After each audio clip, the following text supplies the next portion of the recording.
A história do cinema está morrendo e a culpada é a tecnologia. É isso que a gente vai falar hoje.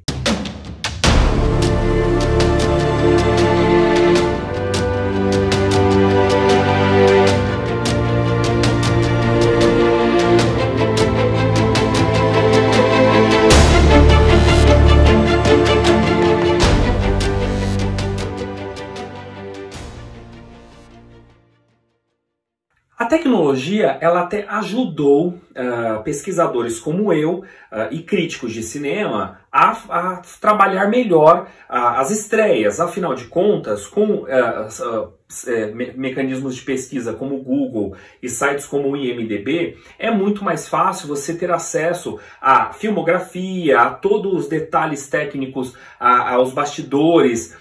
Só que cinema é audiovisual, então até para um bom livro, para uma boa pesquisa e para uma crítica, você precisa assistir. E é onde se coloca o crítico junto com a situação em que hoje estão os espectadores. A história do cinema está morrendo para este público, os espectadores. E isso reflete também um pouco para a pesquisa cinematográfica e para os críticos.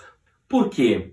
Simplesmente porque até o advento da internet, quando nós queríamos ter acesso a um clássico da história do cinema, existiam empresas que você iria consumir os seus produtos, as chamadas locadoras de fitas de vídeo e depois de DVD.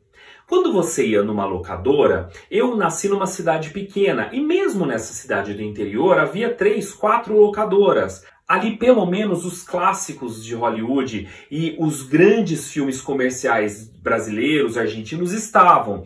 Mas locadoras de grandes cidades como Rio de Janeiro, São Paulo, Cidade do México, Los Angeles, tinham um acervo imenso de obras em vídeo e depois em DVD.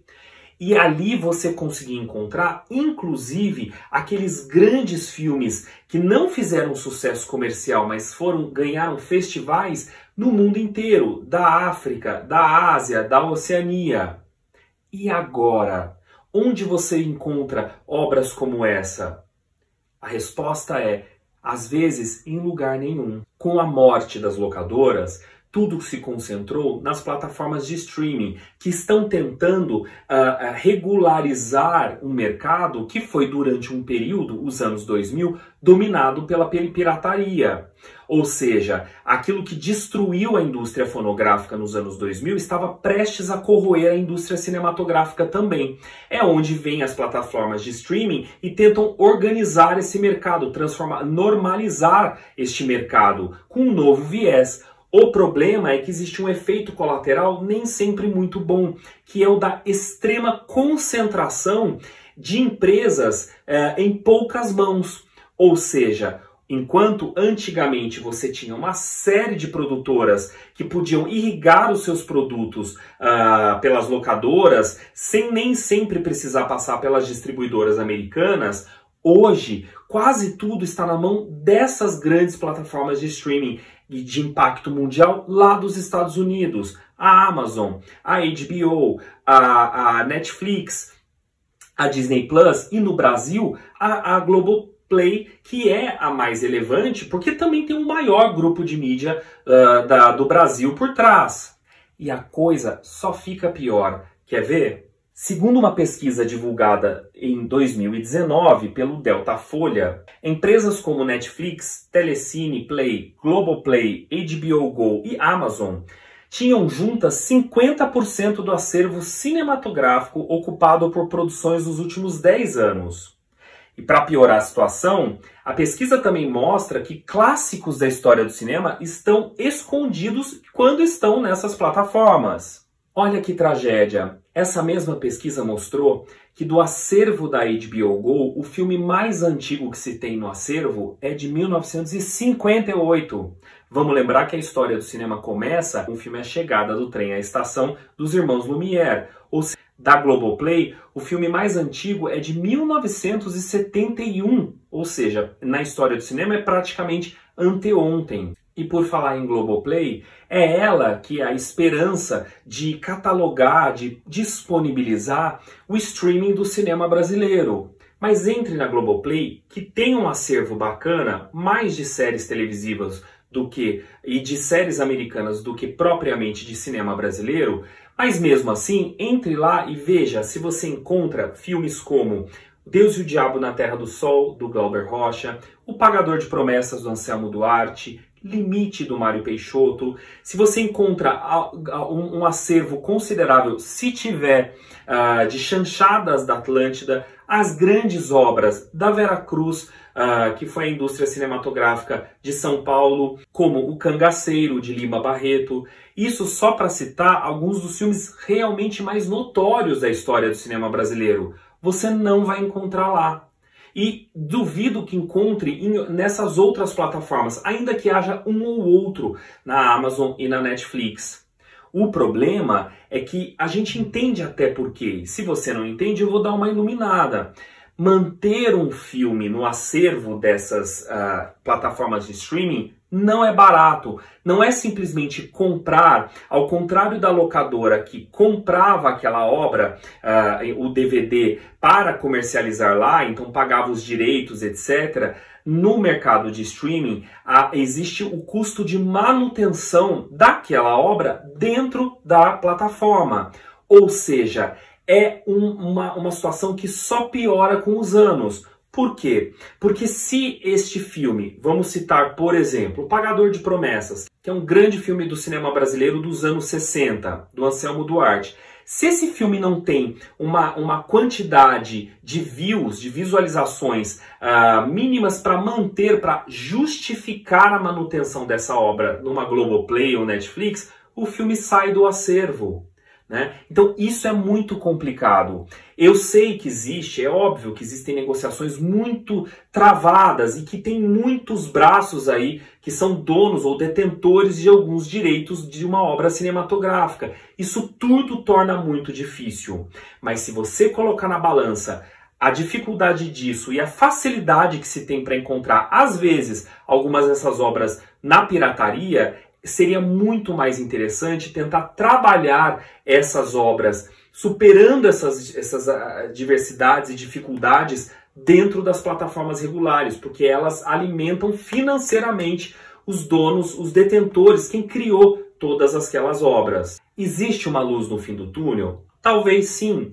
Por exemplo, pegue o caso da Disney Plus. A Disney Plus, ela colocou junto nela o acervo, por exemplo, da National Geographic. Ok. A Globoplay fez o quê? Ela está colocando dentro os seus próprios canais, o Multishow, a Globo News, etc. E com isso entram também as suas obras, os seus produtos, os seus programas, né? Agora, o acervo só tende a crescer. Será que essas plataformas vão manter dentro delas obras que são fundamentais da história do cinema e que são importantes de se ter acesso não só a pesquisadores e críticos, mas também ao público que quer conhecer elas? Outra iniciativa interessante é também do YouTube. Muitos dos filmes que se tem, desses grandes clássicos da história do cinema, você consegue encontrar no YouTube pagando 3, 5, 6 reais como se você estivesse locando aquele filme. Maravilha, né? Mas ainda ressalto a concentração extrema que se tem nesse mundo digital destas empresas que são de um único país. Ou seja, as locadoras empregavam aqui dentro, elas eram distribuídas geograficamente no país inteiro. Ali gerava renda, circulava dinheiro no meio audiovisual, na ponta final, que é a exibição, né? Que é o mercado de home entertainment. O streaming é tudo muito concentrado, por isso que se ganha muito pouco e por isso que muitos não aceitam vender ou disponibilizar as suas obras dentro dessas plataformas. A pesquisa do Datafolha também mostrou dados muito interessantes sobre o tamanho do acervo cruzando com a época em que esses filmes foram feitos. Quer ver só? O espaço dedicado a lançamentos dos anos 90, 80 e 70... ao juntar as 5 principais plataformas de streaming operando no Brasil, é de, respectivamente, 7%, 3% e 1,5%. O que isso indica? Isso dá um sinal muito ruim para o grande público. O sinal de que a impressão de que filme bom é filme recente. E não é bem assim. Se você já assistiu alguns episódios aqui do meu canal, você, por exemplo, aqueles que eu fiz sobre o acervo da Amazon, as melhores obras que estão ali na Amazon Prime são filmes, por exemplo, como Um Estranho no Ninho, de 1978. Ou seja, a impressão que se dá quando você constrói o acervo dessa forma é de que quanto mais novo, mais atualizado, mais criativo, porque afinal de contas você tem toda a história do cinema por trás. E não é bem assim. Quer ver mais 3 exemplos? Onde você encontra Um Cão Andaluz, do Luiz Buñuel, de 1928, a principal obra do surrealismo no cinema. Que eu me lembre, nenhuma plataforma de streaming disponibiliza esse filme. E, além disso, é um filme que dificilmente você tem a coragem, a ousadia de fazer uma obra como essa nos dias de hoje. Onde você encontra? Não encontra. Um dos filmes mais importantes da história do cinema, que foi revolucionário e foi estudado minuciosamente pelos grandes produtores e diretores de Hollywood, é o filme O Encouraçado Potemkin, do Sergei Eisenstein, do ano de 1925. Esse filme soviético, que trabalhou a montagem de maneira revolucionária e genial, você também não encontra. Eu posso até estar enganado, mas eu não me lembro de encontrar filmes como esse em nenhum dos acervos. E eu fiz a pesquisa. É que claro que tudo isso vai mudando a cada momento. E eu espero que eu esteja enganado daqui para frente porque alguma plataforma colocou. E quer ver outro exemplo? O filme Mossad, da diretora Safi Faye. Aqui no meu canal tem um episódio que fala sobre essa grande diretora africana. Aliás, todo o acervo dessa diretora, que é uma das maiores diretoras do cinema africano, onde você encontra? Em lugar nenhum. É claro que você tem iniciativas bacanas e interessantes, como por exemplo a plataforma MUBI. Essa plataforma disponibiliza realmente um acervo de história do cinema mais interessante. Mas mesmo iniciativas como essa, o acervo é muito móvel. Ele não é de fato um acervo permanente, como é o caso que se tem numa cinemateca, que está ali para sempre, embora o acesso seja muito difícil também, né? Porque está localizado geograficamente só num ponto. Essas plataformas têm um acervo muito mais variado e rico, mas mesmo assim não consegue abraçar toda a riqueza que se tem notória do cinema no mundo inteiro. Então, tá mais do que na hora da gente pressionar essas plataformas de streaming a disponibilizarem esses grandes filmes da história do cinema, promovendo uma diversidade cultural, uma diversidade temporal, cronológica, para que a gente possa se divertir não só com esse grande blockbuster que saiu hoje, mas também com filmes imensamente criativos e também premiados dos anos 20, 30, dos anos 10, dos anos 40, 50, e que se não tiver disponibilidade vai se perder ou ficar apenas relegado a livros de história do cinema. Existe uma famosa frase do Edmund Burke em que ele diz que um povo que não conhece a sua história está condenado a repeti-la. Será que a gente pode aplicar essa frase do Burke no cinema? Vou arriscar. Se nós não conhecemos, e conhecer no cinema é assistir às grandes obras do passado, nós estamos condenados a ver obras ruins ou fazer obras ruins, consagrar obras ruins nos dias de hoje. Isso não significa que ver apenas o fato de assistir a uma obra antiga vai te transformar num grande diretor. Um exemplo que eu cito com frequência para os meus alunos.